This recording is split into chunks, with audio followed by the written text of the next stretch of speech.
Il n'y a pas que la thérapie pour aller mieux et améliorer sa santé mentale. Tu le savais? Vous me dites parfois par message que la thérapie c'est trop cher pour vous, ou que ça vous fait peur, ou que vous n'avez pas le temps, et c'est vrai, ça peut être le cas. Alors oui, moi je vous dirais que aller chez le psy, ça reste peut-être le meilleur moyen pour aller mieux, surtout si ça fait un moment que vous vous sentez pas bien, mais dans cette vidéo, on va quand même voir 10 leviers que vous pouvez actionner de chez vous et qui serviront aussi à celles et ceux qui sont en thérapie entre les séances. Tout ce qu'on va vous présenter ici provient d'études scientifiques et il a été montré que ces leviers ont un impact sur le cerveau et ont fait leurs preuves pour diminuer des troubles comme la dépression ou l'anxiété. L'alimentation. Comme de nous deux, c'est probablement moi qui aime le plus manger, je vais me charger de cette partie. Aussi incroyable que cela puisse paraître, ce que l'on met dans notre assiette a un impact sur notre santé mentale. Ce que l'on mange influe sur la communication de nos neurones. On peut citer par exemple les oméga 3 qui amélioreraient les symptômes dépressifs, alors qu'un manque de vitamine C, de vitamine D, de zinc ou de fer ou de B12 augmenterait les risques de dépression. Du côté de la malbouffe, les aliments trop sucrés, frits ou trop gras auraient tendance à réduire la taille de l'hippocampe, entraînant des problèmes de mémoire et de régulation des émotions. Alors quelle est la meilleure alimentation pour notre cerveau? En fait, il s'agirait du régime méditerranéen qui serait le plus bénéfique. Je vous mets bien entendu mes sources en description et comme je ne suis pas spécialiste de la question, n'hésitez pas à vous rapprocher des diététiciens et diététiciennes pour en savoir plus. L'activité physique. Alors si vous me suivez sur les réseaux sociaux, vous avez sûrement remarqué que moi, j'aime pas du tout l'activité physique. J'ai toujours trouvé que bouger c'est nul, et franchement, passer la journée avec un bon bouquin en creusant un trou dans mon canapé, c'est ce qui ressemble le plus à ma journée idéale. Le problème, c'est que j'ai appris que l'activité physique impacte grandement notre santé physique, bien sûr, mais aussi mentale. Et quand je dis activité physique, attention, à la marche, ça peut suffire et ça produit vraiment des bénéfices. Il y a un livre qui a été écrit en entier sur ce sujet. Alors petit à petit, moi personnellement, je me suis tournée vers la course à pied parce que c'est le plus simple pour moi. Je prends mes chaussures, je suis à la campagne, je vais tout de suite dans la forêt. Et je fais ça avec un livre audio ou un podcast dans les oreilles de préférence. Mais bon, vous n'êtes pas du tout obligé de faire de la course, tout ce qui compte c'est de faire monter votre cardio parce que ça va distribuer dans votre corps les substances chimiques qui seront alors plus disponibles quand vous en aurez besoin. Et puis l'activité physique, ça entraîne une meilleure irrigation de vos neurones qui ont alors à disposition plus de matériel pour fonctionner. Et ce qui est incroyable, c'est que dans certaines études, l'activité physique est même plus efficace que les médicaments pour diminuer les symptômes de dépression et d'anxiété. Marcher 20 minutes par jour d'un bon pas, ça aurait déjà des effets bénéfiques. Alors si comme moi vous avez du mal à vous motiver pour aller bouger, je vous conseille d'aller écouter notre podcast Sport et Santé Mentale, où je donne toutes mes petites astuces pour me motiver et qui pourront peut-être aussi vous aider vous. Et vous pouvez faire ça, pourquoi pas, en commençant à courir pour la première fois. En description, on va vous mettre des études sur le sujet et je vous recommande vraiment le livre dont je viens de vous parler qui s'appelle La marche-thérapie et qui explique vraiment bien le lien entre l'activité physique et la santé mentale. Bah alors Catherine, tu pars en boîte de nuit? Ouais, c'est vrai que je suis un peu fluo là, mais au moins comme ça les chasseurs vont pas me tirer dessus, enfin j'espère. Bon, j'ai mis mon coach, je suis pas motivée mais... Allez go go go! Avoir des liens sociaux. Avoir des liens et du toucher avec d'autres humains favorise une bonne santé mentale. Une étude d'après-guerre sur des nourrissons a montré que ceux qui n'étaient pas touchés avaient du mal à survivre comparé à ceux qui étaient pris régulièrement dans les bras. D'ailleurs, on propose maintenant aux parents de bébés prématurés de faire du pot à pot avec leur enfant pour les aider à se développer. Alors pourquoi est-ce que le toucher a une si grande importance dans notre santé mentale? Eh bien en fait, il favoriserait la libération de l'ocytocine, qu'on appelle aussi l'hormone du lien, et qui permet de se sentir en confiance, d'apaiser un certain nombre d'anxiétés, voire de réduire des symptômes de dépression.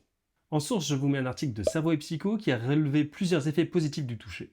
Un effet antidouleur et des massages qui font diminuer de la peur aussi. Je vous mets aussi une conférence TED qui explique la place que prend notre environnement social dans notre bien-être. Lâchez les réseaux sociaux. Alors oui, vous êtes en train de regarder cette vidéo sur un réseau social et nous produisons pas mal de contenu sur d'autres plateformes, donc c'est un peu paradoxal ce qui est en train de se passer, ce que je suis en train de vous dire. Alors nous vous recommandons d'utiliser les réseaux sociaux avec parcimonie. Pourquoi? Parce que derrière vos applications se trouvent des centaines de psychologues et de comportementalistes qui ont pour but de vous garder captifs des applications dans le but de vous présenter de la publicité. Et pour cela, il s'appuie sur tout un tas de biais que nous avons tous, mais aussi de réflexes sociaux que nous avons pour garantir notre survie dans le but de nous rendre addicts. Des études montrent que les réseaux sociaux induisent beaucoup de comparaisons sociales ou un risque de se dire que les autres sont mieux que nous. En disant cela, nous ne critiquons pas vos influenceurs favoris, mais il se peut que certains fassent ou disent des choses qui vous activent. Si vous ne vous sentez pas bien après avoir visionné leur contenu, eh bien désabonnez-vous. Et c'est valable aussi pour notre propre contenu à nous. D'autres études ont montré que les applications de réseaux sociaux entraînent une surstimulation qui peut être épuisante tout en faisant en sorte de limiter notre ennui qui est pourtant nécessaire à notre fonctionnement, notamment pour la créativité. Et puis il y a aussi l'absence de contact humain. Alors oui, vous pouvez rencontrer des gens sur les réseaux sociaux, mais tant que vous ne les avez pas rencontrés dans la vraie vie, vous n'avez pas les effets bénéfiques sur la santé mentale. Donc avec tout ça, nous vous recommandons d'utiliser les réseaux sociaux en conscience et de travailler sur votre addiction si vous en avez une. Alors comment continuer à avoir de nos nouvelles à nous en limitant votre utilisation des réseaux sociaux? Eh bien, j'ai une solution toute trouvée. Il s'agit de notre lettre psy. Alors qu'est-ce que c'est que la lettre psy? C'est un email qui contient 3 articles et une citation que l'on envoie toutes les 2 semaines. En vrai, il s'agit presque d'un mini-magazine gratuit qui parle de psychologie et de psychothérapie que l'on vous envoie un dimanche sur 2. Et en prime, vous aurez directement dedans toutes nos publications sur les réseaux sociaux, sur YouTube ou en podcast. Pour vous abonner, c'est très rapide, il suffit d'aller sur notre site internet catrinapsy.com. Avoir une activité artistique ou le jardinage. D'après des études, alors qu'ils sont quand même à petite échelle, le jardinage serait bon pour notre santé mentale.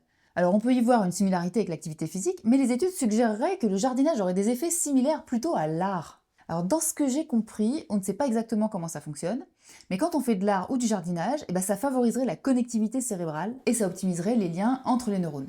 Alors bon, vous inquiétez pas, il n'y a pas besoin du tout d'être particulièrement doué, un simple coloriage suffirait pour avoir des effets positifs. Et sur le jardinage, je vous laisse voir mon propre potager, on n'a pas besoin de savoir faire des tas de trucs géniaux. Alors laissez s'exprimer votre créativité, faites du bullet journal, de la danse, de la musique, du dessin, ce que vous voulez, tant que ça vous permet de vous exprimer et de vous concentrer, le tout avec des mouvements, et bien tout ça c'est bon pour votre santé mentale. Utiliser des huiles essentielles. Alors là, j'ai été très surpris. J'avoue que j'ai toujours pensé que les huiles essentielles étaient un truc de grand-mère. Car oui, la science étudie depuis peu de temps l'efficacité des huiles essentielles. Alors attention à ne pas les confondre avec les fleurs de bac qui, elles, n'ont pas d'effet prouvé supérieur à celles du placebo. Certaines huiles essentielles permettent d'agir sur l'axe HPA en le ralentissant. Alors l'axe HPA est constitué de 3 entités, l'hypothalamus, l'hypophyse et la glande surrénale, et il est impliqué dans notre système de détection des menaces. Certaines huiles essentielles permettraient aussi de calmer l'activité de notre amygdale qui est impliquée dans les fortes anxiétés. Alors quelles sont les huiles essentielles que l'on peut utiliser?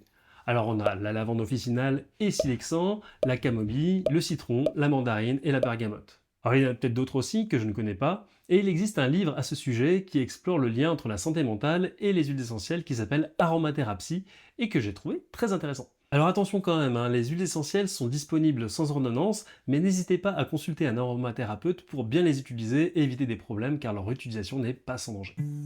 Travailler sa respiration. Mal respirer peut poser des problèmes. Par exemple, quand on est stressé ou qu'on a mal, on a alors le souffle court. Et cela empêcherait d'oxygéner suffisamment notre cerveau et notre corps. Il faut savoir que sur le plan de l'évolution, notre respiration est liée à notre système de stress et à notre système nerveux. Alors quand on a le souffle court, cela va exciter les parties de nous en charge de notre système de menace, ce qui va entraîner plus d'anxiété.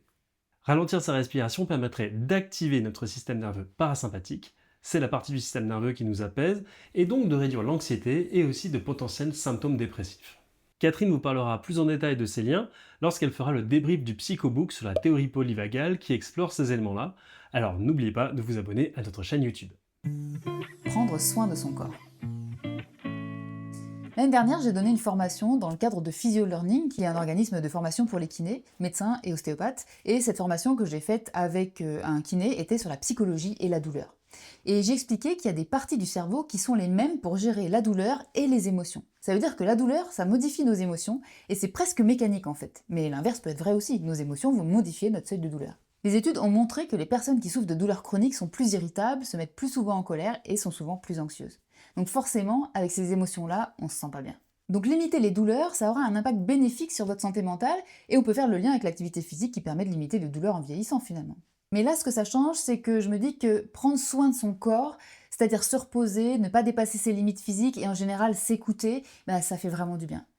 Et pour en savoir plus, vous pouvez participer à la formation que j'ai faite donc avec Antoine de Cerveau Musclé sur le site de Physio Learning. Prendre soin de votre sommeil. Quand vous dormez et que vous arrivez au stade du sommeil paradoxal, votre système émotionnel biologique se repose. Et ça va vous permettre de diminuer en intensité émotionnelle et de vous sentir mieux ensuite. Alors c'est pas simple parce que parfois ce sont les problématiques psychologiques justement qui empêchent les gens de dormir, mais parfois c'est le fait de ne pas bien dormir qui va accentuer les problèmes psy. Alors en ce qui me concerne, moi quand j'ai su que le sommeil avait vraiment un impact sur la santé mentale, j'ai décidé de me coucher un peu plus tôt et de me réveiller tous les jours à la même heure, que ce soit la semaine et le week-end. Du coup j'ai adapté un petit peu mes horaires de semaine et de week-end. Alors j'étais très frustrée au début parce que comme j'ai besoin de pas mal de sommeil, moi genre 8h30, j'avais l'impression de perdre pas mal de temps. Et maintenant, j'avoue que je me sens vachement mieux. Des études ont montré d'ailleurs qu'un bon sommeil joue beaucoup pour la santé mentale, donc quand ça va pas bien, n'hésitez pas à prendre soin de votre sommeil. Faire les exercices de votre psy. Tous les psys ne donnent pas d'exercice à faire entre les séances. Mais en ce qui me concerne, j'aime en proposer à mes patients parce que quand on voit ses patients qu'une fois toutes les semaines ou tous les 2 semaines, c'est pas énorme dans une nuit et il se passe beaucoup de choses à côté de la thérapie. Donc pour travailler la plasticité cérébrale qu'on essaye de mobiliser pendant les séances de thérapie, je donne des exercices qui permettent de continuer le travail entre les séances. Alors parfois les patients ne les font pas, et d'ailleurs parfois ça fait partie de leur pathologie, mais si vous le faites, votre thérapie va aller beaucoup plus vite. Donc si vous trouvez l'énergie de les faire, ces exercices que votre psy vous a donnés, vous allez voir que vous allez vous sentir rapidement un peu mieux et devenir autonome aussi sur la gestion de certaines choses qui ne vont pas bien en vous. Si on peut prendre l'image d'une personne qui fait du sport une fois par mois et qui espère obtenir des résultats, vous voyez, c'est comparable. Pour activer la plasticité cérébrale et de nouvelles connexions neuronales, il va falloir les solliciter régulièrement. Alors voilà, la vidéo est déjà tournée, mais je vais quand même rajouter un truc supplémentaire bonus pour aller mieux avec sa santé mentale. Il s'agit de faire des bains de forêt ou shirinyuku en japonais. Alors une méta-analyse portant sur 131 études a montré que les balades en forêt sont de très bons moyens pour améliorer le système immunitaire, la santé cardiovasculaire, mais aussi la santé mentale. Mais alors pourquoi est-ce que ça marche ? Eh bien, les scientifiques ne sont pas sûrs à 100% encore. Il est avancé que les phytoncides, qui sont les molécules sécrétées par les arbres pour lutter contre les champignons parasites, auraient des propriétés antidépresseurs et relaxantes pour les humains. D'autres affirment que c'est la qualité de l'air ou que c'est la lumière naturelle et la couleur verte qui apaiseraient l'esprit. Bon, on ne sait pas encore pourquoi exactement les bains de forêt font du bien, mais les effets bénéfiques, eux, ont été clairement constatés. Donc si vous avez une forêt près de chez vous, n'hésitez pas à chausser vos crampons pour aller prendre soin de votre santé mentale, mais si vous êtes plutôt citadin, fréquentez les parcs et les espaces verts qui vous donneront eux aussi des effets bénéfiques. Et voilà donc les 10 choses que vous pouvez mettre en place, que vous soyez en thérapie ou non, pour avoir une meilleure santé mentale. Alors pour toi, quel est le point le plus difficile à mettre en œuvre ?